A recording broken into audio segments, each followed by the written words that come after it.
జమ్మికుంట మండల తహసీల్దార్గా పదవీ బాధ్యతలు స్వీకరించిన చల్లమల్ల రాజు కార్యాలయంలో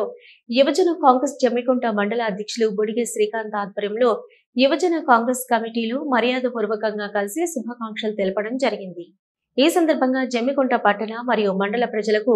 ఏ సమస్య వచ్చినా సకాలంలో స్పందించి ఆ సమస్యను వెంటనే పరిష్కరించే విధంగా ముందుండాలని యువజన కాంగ్రెస్ కమిటీలు కోరడం జరిగింది. ఈ కార్యక్రమంలో యువజన కాంగ్రెస్ జిల్లా committee general secretary Chaitanya Ramesh, Sandhya, Naveen, secretary Sajju, assembly ఉపాధ్యక్షురాలు నాగమణి, ప్రధాన కార్యదర్శి అజయ్, కార్యదర్శులు గొడుగు మానస, రోమల రాజ్కుమార్, పాతకాల రమేష్, మండల కమిటీ ఉపాధ్యక్షులు వినయ్, శ్యామ్, ప్రధాన కార్యదర్శి శ్రీకాంత్, కార్యదర్శులు రవి, అజయ్, 15వ వార్డు అధ్యక్షులు మైసా సురేష్, యువజన నాయకులు ప్రవీణ్, జావీద్, శివ, శ్రీకాంత్, భాను, ప్రవణ్ తదితరులు పాల్గొన్నారు.